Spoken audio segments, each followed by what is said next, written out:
Kisah boneka Wulan, arwah anak yang terjebak di dalam mainan.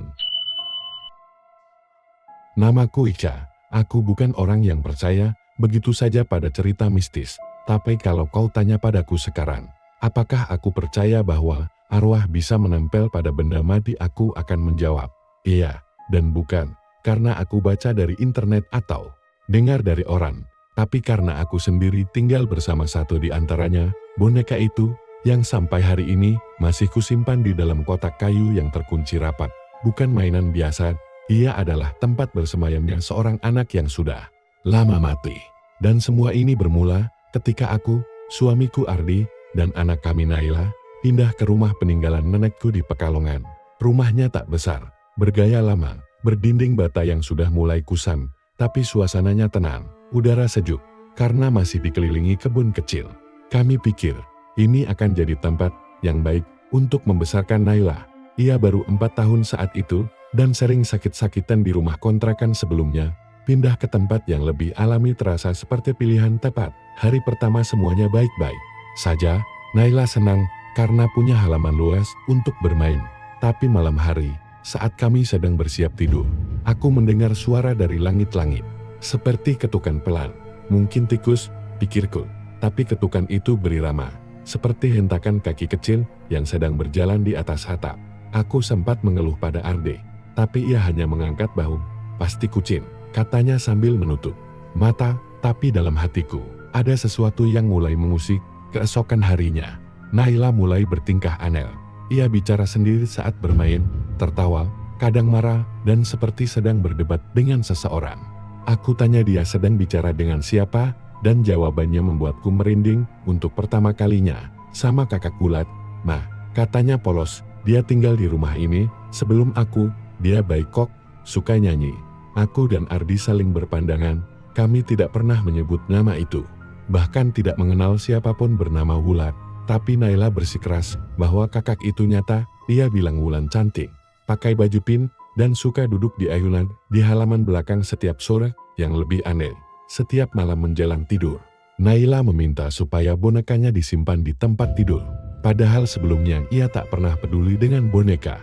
Tapi sekarang, ia bahkan meminta dibelikan boneka baru katanya, agar kakak Wulan bisa tinggal di dalamnya. Aku pikir itu hanya hayalan anak kecil. Tapi semuanya berubah saat kami pergi ke pasar loak minggu itu. Naila tiba-tiba berhenti di salah satu lapak tua yang penuh dengan mainan bekas. Ia menunjuk ke satu boneka besar bergaun pink, rambutnya coklat keriting, pipinya bulat dan matanya lebar. Boneka itu tampak usang tapi masih utuh. Nah itu kakak Wulan, serunya penjualnya. Seorang pria tua berkacamata tebal segera menolak menjualnya. Itu bukan buat dijual, Bung, banyak yang balikin, katanya. Bikin anak-anak mimpi buruk, katanya lirih. Tapi Naila histeris, ia menangis, memeluk boneka itu, dan menolak pergi.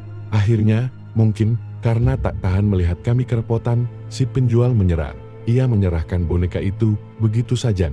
Kalau bisa jangan taruh di kamar anak, ya. Apalagi kalau malam dia nyanyi sendiri, mending dibuang. Aku tertawa waktu itu. Tapi tawa itu tak bertahan lama. Malam pertama, setelah boneka itu dibawa pulang, Naila tidur lebih cepat dari biasanya. Tapi sekitar jam 2 dini hari, aku terbangun karena mendengar nyanyian kecil dari kamarnya. Lagu anak-anak, satu-satu aku, sayang ibu. Suaranya pelan, seperti dari dalam perut boneka yang dilapisi kain. Aku masuk ke kamar, dan mendapati Naila terlelap. Tapi bonekanya duduk tegap di ujung kasur, menghadap tembok. Aku mengambil boneka itu dan menyimpannya di lemari. Tapi pagi harinya, boneka itu sudah kembali ke tempat semula, masih duduk menghadap tembok, seolah tak mau berpaling. Aku mulai merasa tidak nyaman, dan ketidaknyamanan itu berubah jadi ketakutan ketika Ardi menunjukkan foto-foto ulang tahun Naila yang kami ambil minggu sebelumnya. Di salah satu foto, tampak Naila berdiri di depan kue ulang tahun, tapi di belakangnya ada sosok anak perempuan lain, berdiri diam dengan wajah kabur, bajunya putih, rambutnya panjang, dan ia menatap kamera dengan mata kosong. Ardi terdiam. Sayang, ini siapa? Tanyanya. Aku tak bisa menjawab. Kami yakin tak ada anak lain di sana saat itu. Tapi entah bagaimana, anak itu muncul dalam foto, dan Naila hanya berkata, itu kakak Wulan, Mai, dia kan selalu ikut Naila. Hari-hari berikutnya, keadaan semakin tak masuk akal. Boneka itu sering berpindah tempat, kadang di bawah meja, kadang di rak dapur. Bahkan sekali kutemukan di dalam lemari es kering, tapi dingin seperti baru dikeluarkan dari tempat beku. Ardi menyarankan agar kami membuang boneka itu, tapi malam saat kami mencoba melakukannya, Naila demam tinggi, tubuhnya menggigil dan mulutnya mengigau. Jangan buang Kakak Wulan, Ma. Dia takut di luar. Dia marah. DALM kebingungan. Aku mencari seseorang yang bisa memberi penjelasan, dan aku teringat pada Bu Marne, tukang jamu tua yang sering lewat depan rumah. Saat aku bercerita, wajahnya berubah pucat. Kamu tinggal di rumah Pak Sastro ya? Katanya dulu, ada anak kecil tenggelam di sumur belakang rumah itu. Namanya Wulan. Umurnya baru 6 tahun. Katanya dia suka main boneka, dan waktu dikubur, bonekanya ikut dikubur juga. Tapi beberapa hari kemudian, kuburannya rusak. Bonekanya hilang. Bu Marni menarik napas panjang. Anak itu belum pergi, rohnya nempel di boneka. Anak kecil bisa lihat dia, tapi orang dewasa cuma bisa lihat bayangannya. Kadang, cuma bisa dengar lagunya. Aku pulang dengan tubuh gemetar. Dan sejak malam itu, bayangan anak kecil mulai sering melintas di kaca jendela. Tapi saat aku buka tirai, tak ada siapa-siapa. Suara nyanyian itu terus terdengar. Boneka itu muncul kembali di ruang tamu, di kamar mandi, bahkan sekali duduk di atas kulkas. Malam terburuk adalah saat aku bermimpi tentang anak kecil berbaju pink yang berdiri di ujung kamar Naila. Ia membelakangiku, tapi saat kupanggil, ia menoleh, wajahnya hancur, mulutnya rebet, matanya hanya satu. Ia menangis darah sambil berkata, "Aku cuma mau main, Ma, kenapa Mama jahat?" Aku bangun dengan peluh dingin dan lebam di lengan kanan. Ardi marah. Pagi itu juga, ia membungkus boneka itu dengan kain putih dan menyimpannya di luar rumah. Tapi jam 3 pagi, suara nyanyian itu terdengar lagi. Dan saat kami ke ruang tamu, boneka itu sudah kembali, duduk menghadap televisi yang menyala sendiri. Layar hanya menampilkan hitam, tapi dari speaker terdengar suara pelan, "Kita belum selesai main. Aku belum mati." Dari arah dapur, Naila tertawa kecil, "Kakak Wulan udah pulang." Rumah kami terasa jauh lebih dingin setelah malam itu, bukan karena suhu udara, tapi karena sesuatu yang tak kasat mata, sesuatu yang membuat dinding terasa lebih sempit, malam terasa lebih panjang, dan keheningan selalu diiringi bisikan samar yang nyaris tak tertangkap telinga. Setelah kejadian boneka duduk di depan televisi, Ardi mulai berubah. Ia yang tadinya skeptis, kini malah seperti dihantui rasa bersalah. Ia mulai jarang bicara, lebih sering duduk diam di teras sambil menatap kosong ke halaman. Satu hari, aku memergokinya menulis sesuatu di buku kecil miliknya. Saat kutanya, ia hanya menjawab, "Aku cuma mencoba mengerti." "Mungkin kita harus bicara baik-baik dengan Wulan." "Bicara?" Aku mengulang dia. Jawabnya lirih. "Dia bukan sekadar setan. Dia anak kecil yang tersesat." Aku menolak ide itu, tapi malamnya, mimpi buruk datang lagi. Dalam mimpiku, aku berjalan di lorong panjang, gelap, hanya diterangi cahaya maha di ujungnya. Di sana, kulihat Naila berdiri sambil menggandeng tangan seorang anak perempuan rambut panjang, wajah pucat, dan gaun pink robek-robek. Tapi tak seperti biasanya, wajahnya kini tersenyum senyum yang aneh. Seperti senyum boneka yang dibentuk. "Bukan dirasakan, ayo Ma," kata Naila dalam mimpi itu, "ikut ke rumah Kakak Wulan, di sana kita bisa tinggal selamanya." Aku terbangun sambil terengah, keringat membasahi leher dan punggungku. Saat aku menoleh, Naila sedang duduk tegak di ujung kasurnya, menatap kosong ke jendela. "Kakak Wulan ngajak aku ke tempat dia tinggal, Ma," bisiknya. Dia bilang tempatnya dingin, banyak boneka. Setelah pagi datang, kami memutuskan mencari bantuan yang lebih serius. Seorang teman Ardi merekomendasikan seorang paranormal dari Kendal.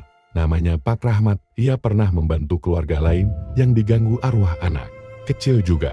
Tanpa banyak pertimbangan, kami mengundangnya ke rumah. Pak Rahmat datang 2 hari kemudian. Seorang pria tua berwajah teduh, namun matanya tajam. Ia mengitari rumah kami sambil membakar dupa, menggambar simbol-simbol di lantai, dan berbicara dalam bahasa yang tak kami pahami. Setelah 2 jam, ia duduk di ruang tamu sambil memandangi boneka yang sudah kami bungkus dengan kain putih dan simpan dalam kardus. "Anak ini meninggal tidak wajar. Arwahnya terpaut dengan dunia. karena ada duahan bonekanya. Dan rasa tidak diterima oleh ibunya saat hidup. Katanya, aku tercekat. Bukan ibu kalian. Katanya cepat.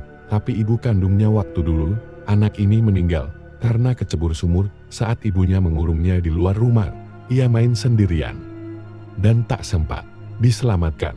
Kami semua terdiam. Sekarang ia melihat kalian sebagai keluarga barunya, terutama ibu muda di rumah ini.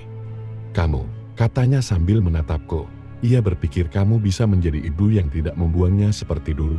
Aku menangis saat itu, bukan karena takut, tapi karena perasaan bersalah yang aneh. Aku bahkan tak mengenal Wulan, tapi rasanya seperti telah mengecewakannya. Pak Rahmat menyarankan agar kami melakukan ritual pelepasan. Boneka itu akan dibakar bersama beberapa benda milik Naila, agar hubungan energi di antara mereka bisa terputus. Tapi Naila menolak. Jangan buang kakak Wulan, Ma. Dia marah nanti, katanya keras. Kalau dibuang, dia akan ambil mama. Kami tak tahu harus bagaimana. Tapi malam itu, ketika kami mencoba menenangkan Naila dan menidurkannya, sesuatu yang lebih buruk terjadi. Pukul 2 dini hari, kami mendengar pintu kamar Naila terbuka dengan keras. Aku langsung bangun dan berlari ke sana, tapi kamarnya kosong. Jendela terbuka, tirai berkibar, dan boneka itu duduk di ranjang dengan mata terbuka lebar, menatap lurus ke depan. Naila, aku berteriak. Kami mencari ke seluruh penjuru rumah. Tidak ada, tidak di ruang tamu, tidak di dapur. Tapi saat kami menuju ke halaman belakang, kami mendengar suara tawa kecil dari arah sumur tua yang sudah lama kami tutup dengan papan kayu. Suara Naila. Kami langsung ke sana dan mendapati papan penutup sumur sedikit bergeser. Aku berteriak memanggil Naila, dan dari balik papan terdengar suaranya, "Nah, di sini enak, dingin, kakak Wulan ajak main." Dengan panik, Ardi membuka papan dan menyalakan senter, dan di dalam sumur itu, kami lihat Naila sedang berdiri, kakinya terendam air setinggi betis. Tapi, yang membuat darahku berhenti mengalir, adalah sosok di sampingnya. Anak perempuan bergaun pink, wajah hancur, mata hitam pekat, sedang menggenggam tangan Naila sambil tersenyum ke arah kami. Pak Rahmat datang beberapa menit kemudian dengan membawa air do dan dupa. Ritual pelepasan itu tak bisa ditunda lagi. Kami segera menarik Naila dari sumur. Memeluknya erat, ia terlihat linglung, seperti sedang bermimpi. Boneka itu langsung disiapkan untuk dibakar malam itu juga. Saat kami membakar boneka itu, suara jeritan tiba-tiba menggema dari arah dapur. Bukan jeritan manusia, bukan suara Naila, bukan pula suara kami, tapi jeritan tinggi seperti suara anak kecil yang sedang terbakar hidup-hidup. Asap mengepul dari boneka yang meleleh. Dan untuk sesaat, wajah hancur itu muncul dalam bayangan asap, senyum terakhir yang mengerikan. Lalu semuanya sunyi. Kami pikir semuanya selesai, tapi pagi harinya, Naila menatapku dengan mata merah dan berkata, "Kenapa mama bakar kakak Wulan lalu?" Ia menoleh ke lemari. Dia belum pergi, Ma. Dia sekarang tinggal di tempat yang lebih gelap. Setelah kami membakar boneka itu, aku dan Ardi sempat berharap semua akan kembali seperti semula. Selama beberapa hari, rumah terasa lebih tenang. Tak ada lagi suara nyanyian anak-anak di tengah malam, tak ada bayangan di jendela, tak ada boneka yang berpindah tempat. Naila pun mulai tampak lebih ceria, walau sesekali ia masih menatap kosong ke arah lemari di kamarnya. Tapi ketenangan itu ternyata hanya fata morgana, sebuah jeda sebelum badai. Malam itu, ketika aku sedang mencuci piring, lampu di dapur mendadak berkedip KEDP, aku pikir korsleting. Tapi detik berikutnya, aku melihat sesuatu dari sudut mataku. Sosok kecil berdiri di ujung lorong, mengenakan baju tidur Naila. Aku tersenyum, mengira itu putriku. Tapi saat aku menoleh penuh, sosok itu tak ada. Hanya udara dingin yang menggigit tengkukku. Beberapa jam kemudian, Naila kembali demam. Ia mengigau lagi dalam tidurnya. Kali ini lebih parah dari sebelumnya. Ia meracau tentang rumah di bawah rumah, mainan yang tak bisa rusak, dan pintu yang tidak boleh dibuka. Suaranya lirih, namun penuh tekanan, seperti sedang menyampaikan pesan yang bukan miliknya sendiri. Pak Rahmat kami hubungi lagi. Saat ia datang, ia hanya menatap kami dalam diam sejenak, lalu berkata pelan, "Kalian membakar wadahnya." Tapi tidak memutus ikatannya. Aku bingung, maksudnya bukannya boneka itu, arwah anak itu terlalu lama menempel pada dunia ini. Jelasnya, boneka itu hanya satu dari banyak media yang paling kuat. Adalah anak kalian sendiri, kami tercekat. Ardi langsung memeluk Naila yang sedang duduk termenung di sofa, tapi Naila justru berkata pelan, kakak Wulan gak suka dibakar. Ma, dia marah. Sekarang dia tinggal di tempat yang lebih sempit. Aku merasa tubuhku lemas. Apa maksudnya tempat lebih sempit? Pak Rahmat mulai melakukan pembersihan ruangan secara keseluruhan. Ia menggambar simbol-simbol pemutus ikatan spiritual di lantai, menyiramkan air bunga ke sudut-sudut ruangan, dan meletakkan jimat di 4 titik rumah. Tapi sebelum ia menyelesaikan ritualnya, hal terburuk terjadi. Sekitar tengah malam, semua pintu di rumah terbuka dengan sendirinya. Angin dingin masuk dari segala arah. Lampu padam, dan di tengah ruang tamu, bayangan gelap muncul perlahan. Membentuk siluet seorang anak kecil, tak ada wajah. Hanya 2 cahaya kecil di tempat matanya, seharusnya beradab, kalian bakar aku. Suara itu terdengar seperti bisikan, dari dasar sumur, Pak Rahmat berteriak, menyuruh kami semua berkumpul, dan membentuk lingkaran di ruang tengah. Ia membaca doa keras-keras, sementara bayangan itu mendekat, semakin padat, semakin nyata kini. Gaun pink robek-robek itu tampak jelas, rambut panjang, kaki yang tak menyentuh lantai. Aku cuma mau tinggal di sini, main sama mama. Tiba-tiba, Naila menjerit dan pingsan. Tubuhnya jatuh ke lantai, kaku seperti papan. Pak Rahmat segera meraih sebuah botol kecil berisi minyak dan mengusapkannya ke dahi Naila sambil membaca doa.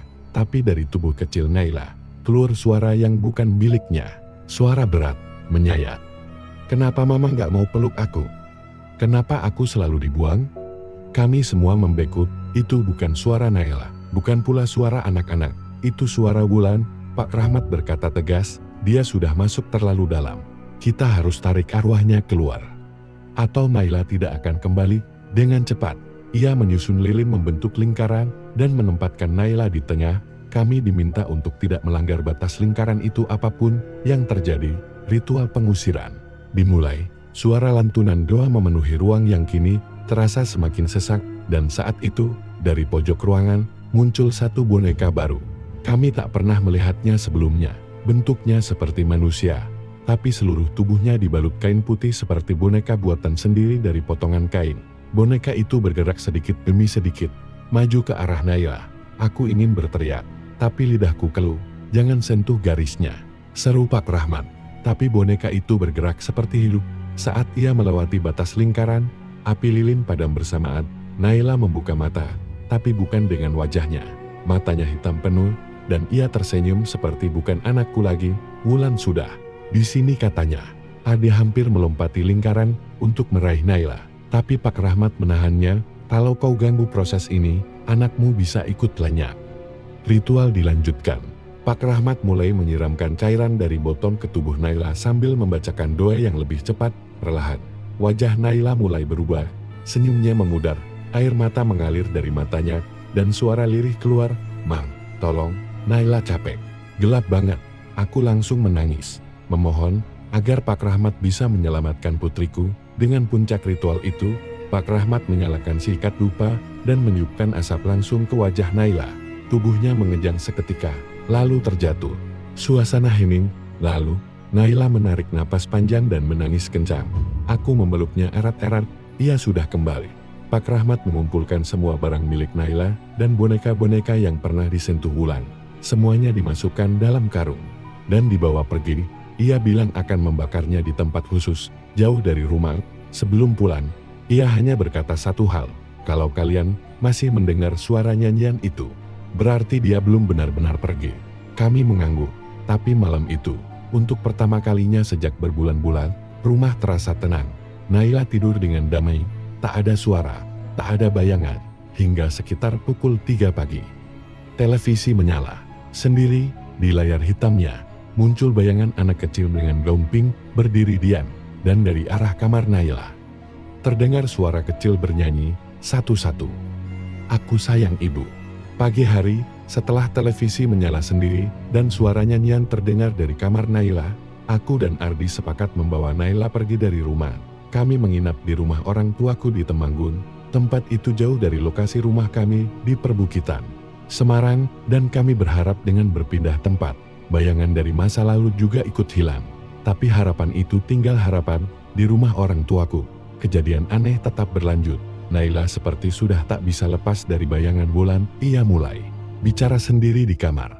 Kadang tertawa, kadang menangis, kadang menyanyi lagu-lagu lama yang tidak pernah kami ajarkan padanya. Suatu malam, ibuku melihat Naila duduk di depan cermin dan berbicara pada pantulannya. Saat ibuku bertanya siapa yang diajak bicara, Naila hanya menjawab pelan, "Itu kakak Wulan.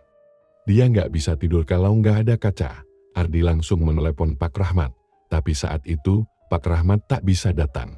Ia sedang dalam perjalanan ke Banten untuk ritual lain. Ia hanya berkata singkat lewat telepon, "Kalau Wulan masih ikut, berarti rumah kalian bukan sumbernya. Dia berasal dari tempat lain. Kalian harus kembali ke titik awal, ke tempat di mana Wulan pernah hidup." Kalimat itu menghantui kami. Siapa Wulan sebenarnya? Di mana ia tinggal? Mengapa ia begitu terikat pada Naila? Aku mulai menelusuri kisah Wulan. Berdasarkan penuturan Pak Rahmat sebelumnya, ia adalah anak yang meninggal karena tercebur sumur. Tapi di mana? Siapa orang tuanya? Apakah ada catatan kematian atau berita kecelakaan? Ardi mulai mencari di internet dengan kata kunci, "anak kecil meninggal sumur Semarang." Kami menemukan beberapa berita, sebagian besar kasus tua.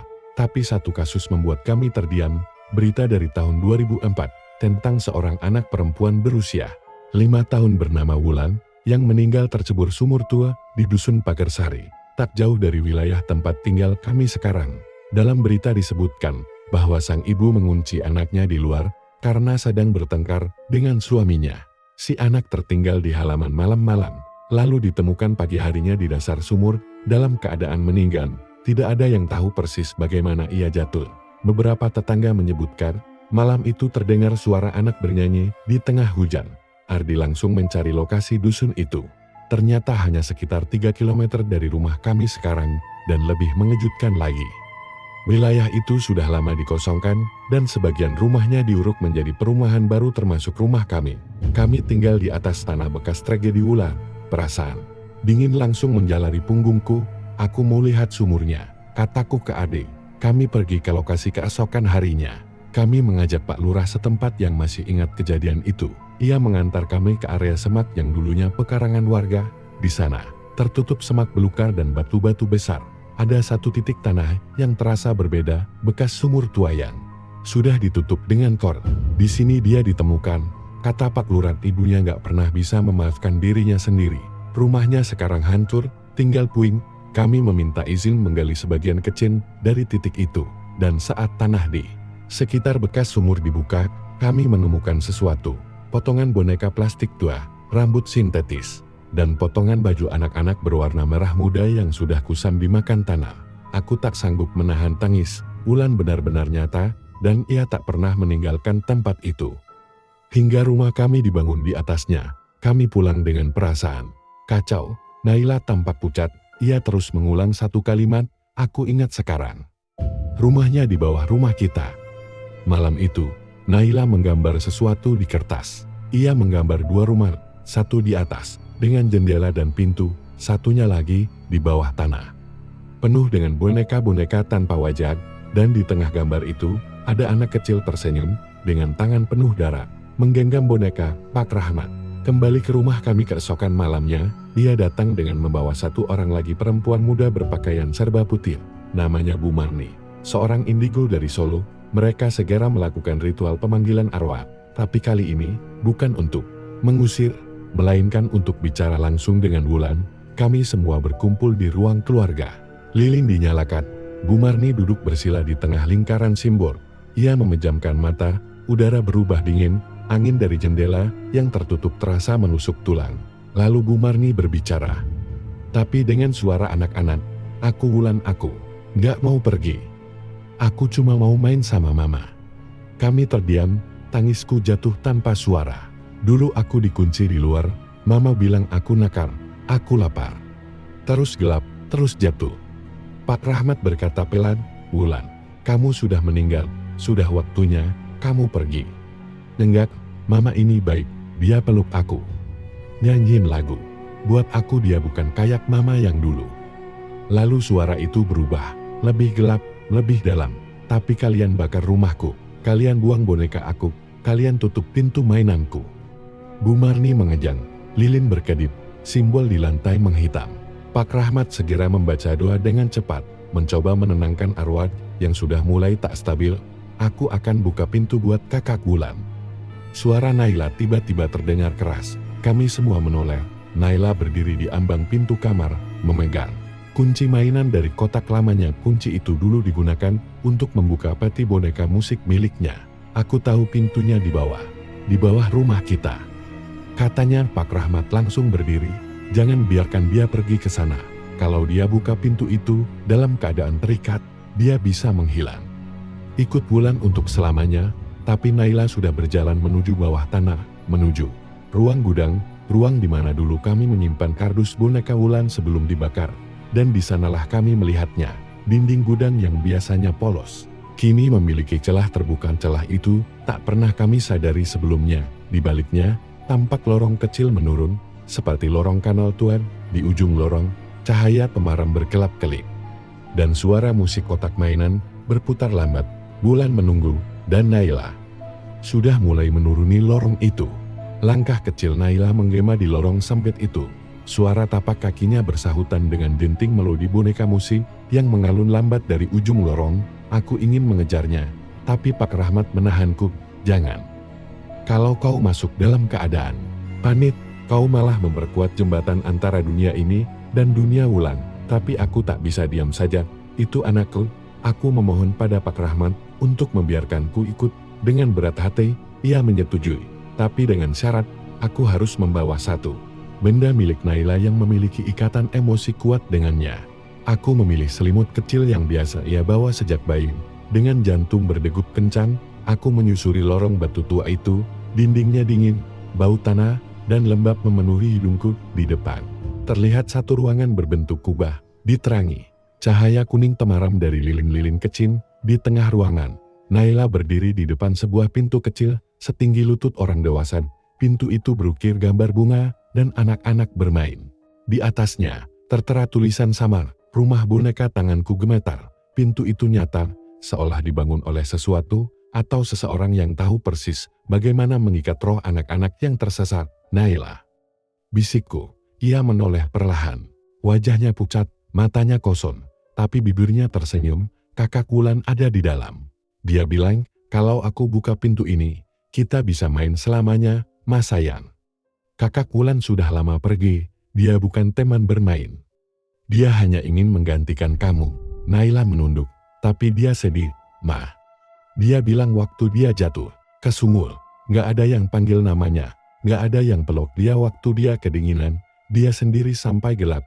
Aku menangis. Aku peluk Naila erat-erat, aku di sini, Nak. Mama gak akan biarkan kamu sendirian. Saat itulah suara lembut terdengar dari balik pintu kecil itu. Aku cuma ingin seorang ibu. Bolehkah aku main sebentar saja? Bolehkah aku merasa disayang, walau cuma sehari? Itu suara Wulan. Pintu bergetar pelan, seperti ada sesuatu di baliknya yang menggesek permukaan kail. Aku tahu jika pintu itu terbuka sepenuhnya, ikatan antara arwah Wulan dan Naila akan permanen. Anak itu tak akan bisa kembali. Pak Rahmat dan Bu Marni tiba-tiba muncul di belakangku. Mereka berdiri di batas lorong, tak masuk lebih dalam. Pak Rahmat menyerukan doa dari kejauhan. Bu Marni menunduk, dan saat ia mengangkat wajahnya, air mata mengalir di pipinya. Dia bukan hanya terjebak, dia ditinggalkan, ucapnya. Aku memeluk Naila erat-erat, lalu berdiri, menghadap ke pintu kecil itu. Wulan, kataku lembut, kalau kau hanya ingin disayang, mari kita bicara. Tapi jangan ambil anakku, biarkan Naila hidup, biarkan dia bertumbuh, bermain, dan merasakan apa yang kau tidak sempat rasakan. Aku bersedia mendengarkanmu. Keheningan menyelimuti lorong lalu. Pintu kecil itu terbuka sedikit. Dari dalam muncul sesosok anak perempuan, rambut panjang, wajah pucat, matanya hitam bulat seperti kaca, di tangannya tergenggam boneka kepala sobek yang dulu kami bakar. Dia menatapku, tanpa amarah, tapi dengan luka yang dalam, luka yang tidak pernah sembuh. Apa aku juga bisa punya mama? Bisiknya, air mataku tak tertahan. Aku berlutut dan membuka tangan. Kau sudah punya. Sejak pertama kali Naila cerita tentangmu, kau sudah jadi bagian dari hidup kami. Tapi kau bukan milik dunia ini lagi, Wulan. Tempatmu bukan di sini. Dia menunduk, boneka di tangannya jatuh ke tanah. Lalu ia melangkah mundur ke balik pintu kecil itu. Sebelum pintu tertutup, ia berkata, "Terima kasih, sudah melihat aku." Pintu menutup perlahan, lalu menghilang seperti asap. Dinding di depan kami kembali polos, lilin padam, dan udara yang semula dingin kini hangat, seperti pelukan. Naila pingsan, aku menggendongnya kembali keluar lorong. Begitu sampai di ruang atas, Pak Rahmat segera mengikat pintu gudang dengan tali berisi doa-doa. Ia berkata, "Pintu itu sudah tertutup. Tapi jangan pernah coba membuka lorongnya lagi. Rumah kalian dibangun di atas luka, dan luka itu sudah kalian obati malam ini, tapi bekasnya akan tetap ada." Hari-hari setelah itu berjalan lebih tenang. Naila kembali normal. Ia tak lagi menyanyi tengah malam, tak lagi bicara pada cermin. Rumah kami terasa seperti rumah, bukan penjara arwah. Kami pindah beberapa bulan kemudian, tak jauh, masih di kota yang sama. Tapi rumah itu kami tinggalkan, bukan karena takut, tapi karena kami tahu ada sesuatu yang sebaiknya tidak diganggu lagi. Dan kadang, di malam yang sangat sunyi, aku masih memimpikan anak kecil berbaju pink duduk di ayunan taman, menatapku dari kejauhan sambil tersenyum. "Aku cuma ingin main sebentar."